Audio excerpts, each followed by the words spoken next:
வணக்கம். சாந்தி entertainment channel. எல்லாரும் எப்படி இருக்கீங்க? நல்லா இருக்கீங்களா? என் வீடியோலாம் பார்க்குறீங்களா? முதன் முறையாக பார்க்குறவங்க சப்ஸ்கிரைப் பண்ணிக்கோங்க. அப்படியே பக்கத்துலேயே உள்ள பெல் ஐக்கானையும் டச் பண்ணுங்கள். அப்போ தாங்க நான் போடுற வீடியோஸ் எல்லாம் ஒன் பை ஒன்னாக வரும். மெயினாக லைக் பண்ணுங்கள்.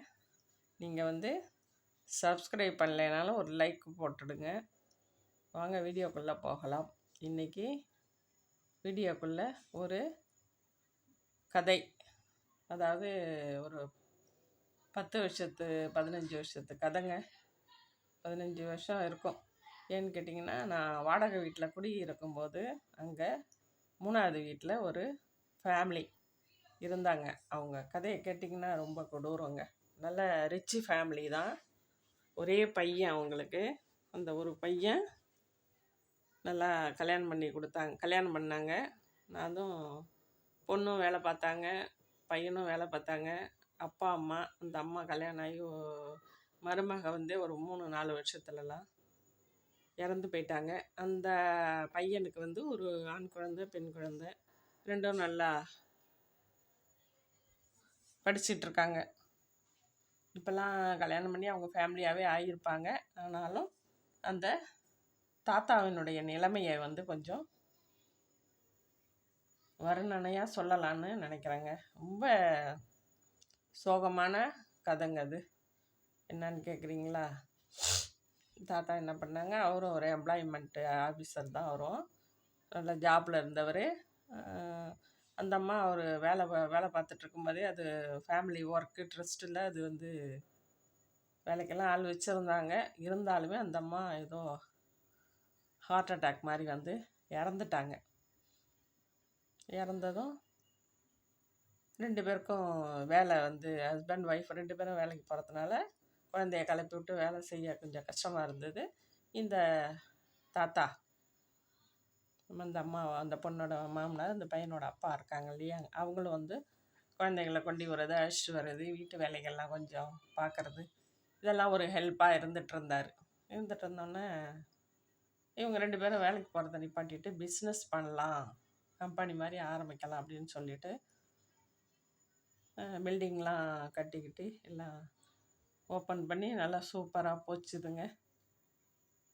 ஃபர்னிச்சர் எல்லாமே ஒரு மாதிரி ஷோரூம் மாதிரி வச்சு நல்லா போயிட்டுருந்தது. அவர் ரிட்டையர்மெண்ட் ஆனதுனால தாத்தாவும் கடையிலேயும் இருப்பார், வீட்டு வேலையும் பார்ப்பார். ரொம்ப அவருக்கு அதிகமான வேலை.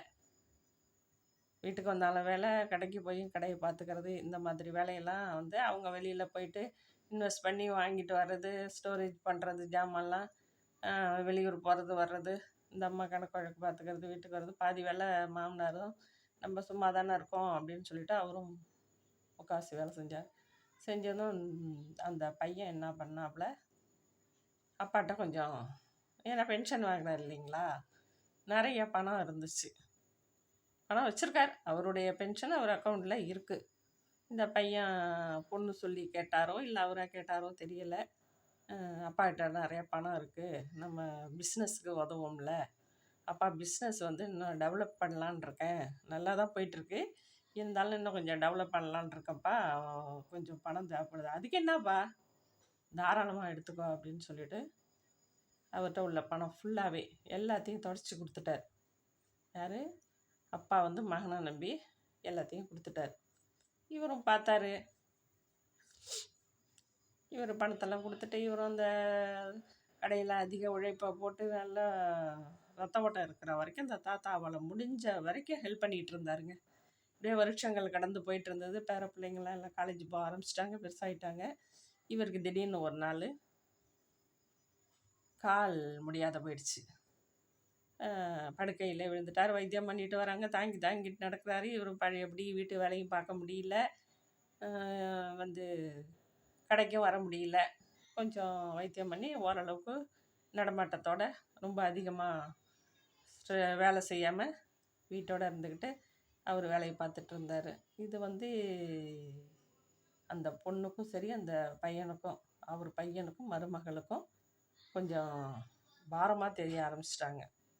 எப்படின்னா, அவங்க பசங்களையும் பார்த்துக்கிட்டு வந்து பிஸ்னஸையும் பார்த்துக்கிட்டு வெளியில் போகிறது. அந்த சார் வந்து வெளியில் போயிட்டுக்கிட்டு வந்துட்டுருப்பார். அதாவது பிஸ்னஸ் மூலிமா வந்து சரக்கு வாங்குறது, வைக்கிறது, இந்த மாதிரி வெளி வேலை பார்த்துட்டு இருந்தார். இந்த அம்மா கடைக்கு போகிறது வர்றது, வீட்டு வேலையை பார்க்குறது, இது பார்த்துட்டு இவரையும் பார்த்துக்கணுங்கும்போது கொஞ்சம் ப்ராப்ளமாக போயிடுச்சு. ஹஸ்பண்ட் ஒய்ஃபுக்குள்ளே சண்டையாக போச்சு. உடனே என்ன பண்ணிட்டாங்க, பையன் வந்து அப்பா கிட்ட உட்காந்து, எப்படிப்பா இருக்கீங்க, என்னவா இருக்கீங்க, எப்படி இருக்கீங்க, உங்களை எங்களால் கவனிக்கவே முடியலப்பா, வருத்தப்படாதீங்கப்பா அப்படின்னு ஒரு ஆசை வார்த்தை சொல்லி கூல் பண்ணி ஒரு 2-3 நாள் கழிச்சு, அப்பா நான் ஒரு முடிவு எடுத்திருக்கேன் அப்படின்னு இந்த பையன் வந்து அப்பா கிட்ட, சொல்லுப்பா நீ என்ன சொன்னாலும் நான் கேட்குறேன்ப்பா, நீ என்ன முடிவு எடுத்திருக்க சொல்லு, என்னால் எந்த உதவியும் செய்ய முடியல அப்படின்னு சொல்லி இந்த தாத்தா சொன்னார். சொன்னதும், ஒன்றும் இல்லைப்பா, நீங்கள் வந்து இங்கே எங்களை எதிர்பார்த்து உட்கார வேண்டியதாக இருக்குது, உங்களுக்கு வந்து நாங்கள் டயத்துக்கு கொடுக்க முடியல, உங்களை பார்த்துக்க முடியல, அதனால் உங்களுக்கு தான் பென்ஷன் வருதில்ல, அதை வந்து ஒரு நல்ல ஹோமில் பணம் கட்டி நல்ல ஹோமில் உங்களை சேர்த்து விட்றோம்ப்பா, அங்கே நல்ல நல்லாவே பார்த்துப்பாங்க, பணம் கட்டுறதுனால பெஸ்ட்டாக பார்த்துப்பாங்கப்பா அப்படின்னு சொன்னதும், சரிப்பா அப்படின்னு சொல்லிட்டாரு. சரிப்பான்னதும் இந்த பையன் எந்திரிச்சு போயிட்டாப்புல. அவர் என்ன பண்ணார், 40 ரூபாய் 80 ரூபாய் பென்ஷன் வருது, நாம் இனிமே இங்கே இருக்க வேண்டாம், நம்ம பையன் என்ன கொண்டு நம்மளை ஹோமில் சேர்க்குறது, நாமளே போய் சேர்ந்துப்போன்னு சொல்லிட்டு என்ன பண்ணார், ஏன் நம்ம ஹோமுக்கெல்லாம் போகணும், இதுக்கப்புறம் நம்ம சேமிப்பு வைக்க வேண்டாம், நம்ம பைசாவை நம்மளே செலவு பண்ணி சாப்பிட்டுக்கலாம் அப்படின்னு முடிவு பண்ணிட்டார். முடிவு பண்ணிட்டு விடிஞ்சதும் அவங்க வெளியில் போனோடனே எல்லாத்தையும் பேக்கேஜ் பண்ணார். அவருடைய ட்ரெஸ்ஸு ஒரு திங்ஸ் எல்லாம் பேக் பண்ணார். நேராக ஹோட்டல் போனார்.